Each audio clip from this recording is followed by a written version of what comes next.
Bom, eu vou te pedir para fazer uma análise dessa próxima partida, a partir de amanhã, mais uma partida em casa, segunda partida em casa contra o Brasil de Pelotas. Bom, deixa eu respirar primeiro, né? Pessoal, eu acho que uma partida importantíssima, como todas que vêm ocorrendo na Série B.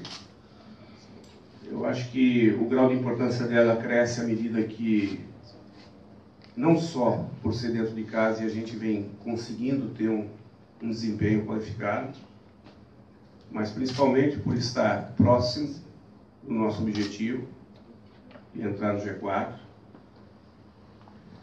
E um adversário que, queira ou não queira, mesmo estando um ponto abaixo, é um adversário direto.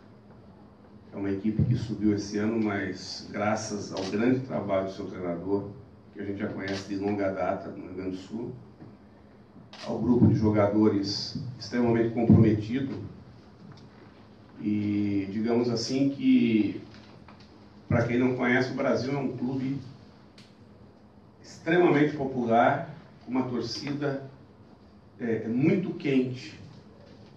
Eu acho que um perfil muito parecido com a torcida do Bahia, guardada as devidas proporções, que é a torcida de uma região do Rio Grande do Sul, enquanto aqui a torcida de um estado de uma região do país, né? Mas eu costumo dizer que esse amor pelo clube, essa febre positiva, ela não tem dimensão.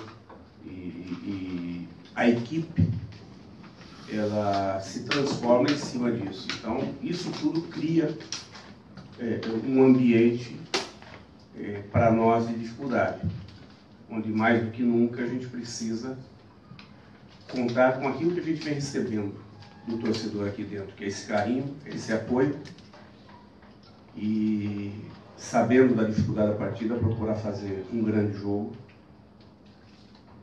qualificar ainda mais os desempenhos que a gente vem tendo aqui, ter a paciência, que vai ser um jogo de paciência, uma equipe que marca muito forte, e buscar incessantemente atingir o nosso objetivo no final, que é vencer.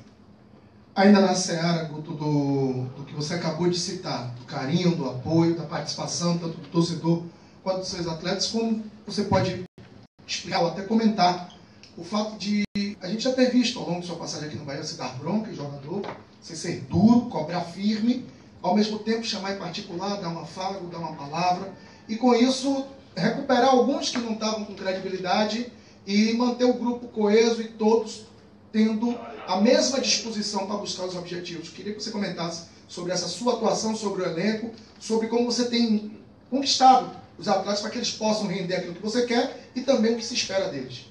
Bom, eu acho que a função nossa é essa. Eu acho que, vou até puxar vocês só vão desenvolver um grande trabalho quando vocês se sentirem importantes dentro da estrutura. Independente de vocês estarem com a pauta número 1 ou com a pauta número 20, independente de vocês terem o espaço da primeira página ou um canto de página no jornal, de cinco linhas, se você se sentir importante dentro da estrutura, você pode surpreender com 5 linhas, fazendo toda a diferença do jornal daquele dia. E é isso que eu tento passar diariamente para eles. Independente de ser a pauta principal da equipe ou a pauta mínima da equipe, e quantos que nem a pauta escrevem, mas sustentam para poder não ter erro de português, para uma série de situações importantíssimas, ter um produto de extrema qualidade no final. E é isso que a gente vende o dia a dia para o jogador do Bahia. A gente costuma dizer que não existe comprometimento 99%. Ou você está comprometido ou você não está comprometido. E quem está comprometido não mede esforços para correr os resultados positivos. E quem não está comprometido, ele fica medindo, e mesmo quando ele está com a pauta principal em mão, ele não consegue dar o seu melhor. Porque ele está enxergando muito mais ele e menos o nós. E esse perfil não serve para nós. ele tem que ter a consciência que o mais importante é o Esporte Clube Bahia. E isso que vem acontecendo diariamente aqui. A gente cobra, eles entendem e eles hoje se cobram também.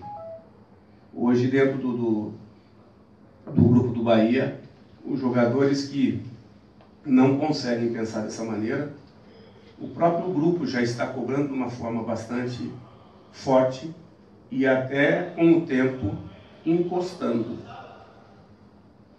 Porque comportamentos gera desempenho qualificado, que gera resultado importante, que gera objetivo alcançado.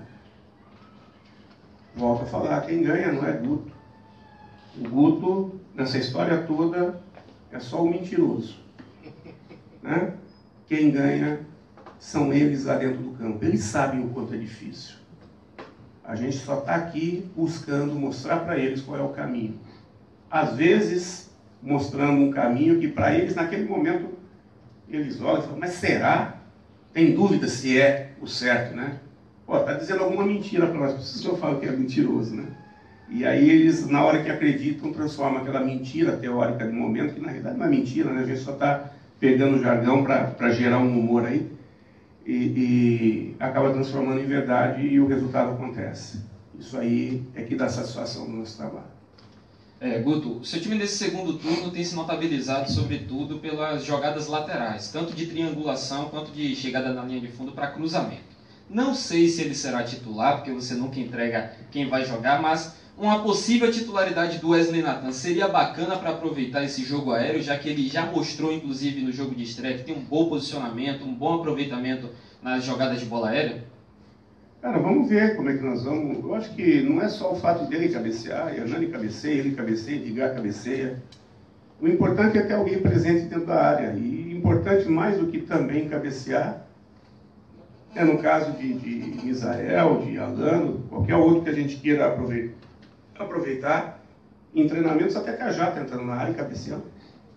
A gente espera que aconteça em jogo também, né? Mas o importante é que ele também sabe cruzar, ele também sabe criar jogadas de lado de campo, né? Então, independente de ser o Wesley ou qualquer outro, o importante é que o Bahia crie e que o Bahia converta. Guto, tem um comentarista lá na nossa emissora que ele disse que time grande na Série B, principalmente quando foi divulgada a Série B toda, são Bahia e Vasco. Então, lá antes de começar o campeonato, ele já dizia, 2 vagas já estão garantidas, que são Bahia e Vasco, e 2 os outros clubes vão brigar por essas 2 vagas. Mas o campeonato começou e o Bahia começou a tropeçar aqui e ali, hoje se encontra na posição que se encontra. Agora é a hora H do Bahia realmente mostrar que ele é um clube grande e abocanhar essa vaga de vez? Bom, primeiro que, se fosse pensar dessa maneira, eu acho que obrigatoriamente até poderia se pensar, na realidade, não é poderia se pensar, se joga com essa responsabilidade. Eu acho que é isso, é essa palavra indicada, né? Joga com essa responsabilidade. Mas o futebol não é assim. Porque se fosse assim, então o Corinthians tem que ser campeão todo ano, o Corinthians e o Flamengo só que podia decidir o Campeonato Brasileiro. Que são as 2 maiores torcidas do país e os 2 maiores orçamentos do país. Então, se dinheiro comprasse tudo isso, só eles iam decidir. Enquanto os outros não conseguissem equilibrar as finanças, de forma que todo mundo tivesse verbas iguais, o campeonato só seria decidido por um ou por outro, e quem conseguisse, naquele ano, arrecadar mais, seria o campeão. O futebol não é isso aí. O futebol é competência, o futebol é planejamento, o futebol é evolução do trabalho dia a dia, são os encaixes, são as nuances que acontecem no dia a dia, de administração de plantel, qualificação de trabalho, a cabeça do jogador que entra e sai, N problemas dos mais variados que acontecem, e aí vem para a tônica, né, do campeonato. Se fosse dessa maneira, na Série B, o Londrina não estaria onde está. Se fosse pensar dessa maneira que é um investimento mais barato, mas é um trabalho de qualidade. Um trabalho que já vem com um treinador há quanto tempo? Um trabalho sequenciado. O próprio trabalho do Brasil de Pelotas, que subiu esse ano, tem um orçamento bastante baixo, mas com um treinador há muito tempo, com um grupo que pelo menos 60% a 70% da equipe vem há muito tempo junto. E quando você está há muito tempo junto, tem muita coisa em termos de conjunto, em termos de trabalho, em termos de perfil, de se pensar situações, e vem vencendo, porque vem subindo de divisão, que acontecem, e que um grupo de 2, 3, 4 meses ainda não atingiu, por mais qualificado que seja. Ele veste uma camisa de peso, ele pode até ter jogadores teoricamente mais qualificados, teoricamente, mas o estágio enquanto grupo ainda não atingiu aquilo que necessita atingir para estar nesse patamar que tu está falando, né? E quanto a isso, eu posso dizer que o trabalho do Bahia é um trabalho talvez um dos mais novos da Série B, porque no meio da competição, aí eu vou usar a palavra que vocês usaram, né? Foram limados alguns jogadores e foram incorporados outros. E posso dizer que da equipe que estava, quase meia equipe, se não foi meia equipe, houve troca. E quando isso acontece, é praticamente uma troca bastante considerável com um grupo que passa por experiências novas, um aprendendo com o outro, né? Então, quando escorrega, como escorregamos como CRB, são experiências que têm que ser assimiladas justamente por causa desse grupo ser um pouco novo. Ah, mas o jogador já passou esse tipo de experiência em tal lugar, mas nunca passaram juntos. E será que passaram? Então tem uma série de situações que só o momento do grupo é que diz. Mas mais do que nunca não adianta a gente ficar chorando, porque isso foi uma opção para se qualificar. E se a gente quer chegar, nós temos que assimilar o mais rápido possível todas essas experiências e ultrapassar obstáculos independente da experiência que a gente tenha nesse momento enquanto grupo, para que a gente possa sim, nesse momento, dar essa guinada que a gente necessita, porque se a gente não der essa guinada, nós também não vamos atingir o objetivo no final. Então nós precisamos sim dessa guinada, né, nesses jogos finais, e esse é o momento, que é o momento que resta, não tem outro. Guto, antes do jogo contra o Tupi, eu lembro que jornalistas, acompanhando também a crônica no rádio, muito se falava, pô, como é que o Guto vai fazer para colocar na lateral esquerda? Vai um jogador de origem, vai o Tinga? Na hora da partida eu lembro que muita gente ficou receosa, poxa, o Tinga não é da função, não sei o quê. Agora, ele surpreendeu, tanto que foi eleito depois, por muitas rádios e colegas de jornais impressos, um dos principais jogadores, talvez o mais. Como é que você fica agora, né? É claro que é uma partida totalmente diferente, você tem o Moisés aí retornando, mas como é a conversa com o jogador que foi muito bem na partida passada? Satisfação, orgulho, porque ele não estava 100% errado quando teve um erro, e a gente, desde o primeiro instante, o apoiou, porque a gente sabe do quanto ele trabalha, sabe do caráter dele, né? E ele dá respostas como essa, são momentos da gente, enquanto comandante, de extrema satisfação. Orgulho do jogador, o jogador ter conseguido dar essa resposta, que é a resposta do que ele tem como potencial. Porque só erra quem está lá dentro, gente. Só erra quem está lá dentro em momentos que às vezes não se explica, né? Às vezes não se explica. Pode ter certeza que ninguém mais do que ele sentiu o pênalti que ele fez contra o CRB. Ninguém mais do que ele. O torcedor, ninguém mais do que ele. A carga de pressão que ele recebeu e a indignação com ele, porque você acha que ele não se cobra dos 2 pontos perdidos lá? Mas ele, desde o primeiro instante, foi apoiado pelo grupo, foi apoiado pela comissão, pela direção. E a resposta foi reflexo de tudo isso. E eu tenho certeza que todos dentro do clube estão muito satisfeitos com essa resposta. Guto, a gente vê com esse boom das redes sociais um novo segmento de torcedor, aquele torcedor que é praticamente um cronista esportivo, que ele primeiro critica para depois elogiar. A gente viu isso, por exemplo, no último jogo do Bahia, que jogou como jogou e ainda teve jogador que, por não estar passando por uma fase boa, acabou sendo vaiado, enfim. Qual a importância desse jogo dentro de casa, o torcedor passar a ser aquele amor incondicional, ao invés de deixar um pouco dessa crítica, desse novo cronista esportivo torcedor em casa? Bom, primeiro que esse perfil de torcedor não é o perfil do torcedor do clube. Isso aí é o frustrado em algum segmento da sua vida que utiliza de um nome muitas vezes fake, se utiliza de um espaço para não somar nada para ninguém, para dizer que através daquele espaço ele conhece, ele sabe, né? Mas ele só está ali atrapalhando. Porque o torcedor mesmo, aquele cara que entende, aquele cara que sabe, ele não entra com a conotação pejorativa. E o cara de caráter, ele vem e faz o tipo de comentário de uma maneira veemente nos espaços que lhes são dados para poder tecer uma crítica construtiva. O próprio nome já diz, existem críticas construtivas e críticas destrutivas. Aí eu pergunto para você, a crítica destrutiva soma o quê? Se você é torcedor do clube, uma crítica destrutiva, você está visando destruir o seu clube.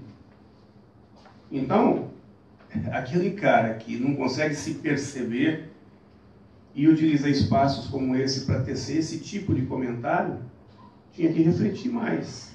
Se realmente ele é torcedor, se realmente ele é apaixonado, ou ele está ali só para aparecer, só para utilizar daquele comentário para chamar atenção para ele.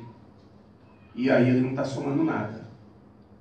E isso, tanto o torcedor quanto a mídia, também tem que saber fazer essa leitura, porque muitas vezes utiliza dessa estatística, ocupando espaços que esses caras ocupam para fazer esse tipo de coisa, e destruindo um trabalho que pode estar num momento ainda de se equilibrar e acaba gerando toda uma pressão que para aquele momento não é capaz de se suportar. E aí se perde todo um trabalho que foi feito até ali por um momento de instabilidade que acontece dentro do futebol, o que mais acontece é isso. E aí você joga um tempo, joga dinheiro fora e depois ficam reclamando que os clubes não têm dinheiro, que os clubes acertaram o contrato com A, com B, com C e agora não tem como honrar. E é tudo reflexo de situações como essas, né?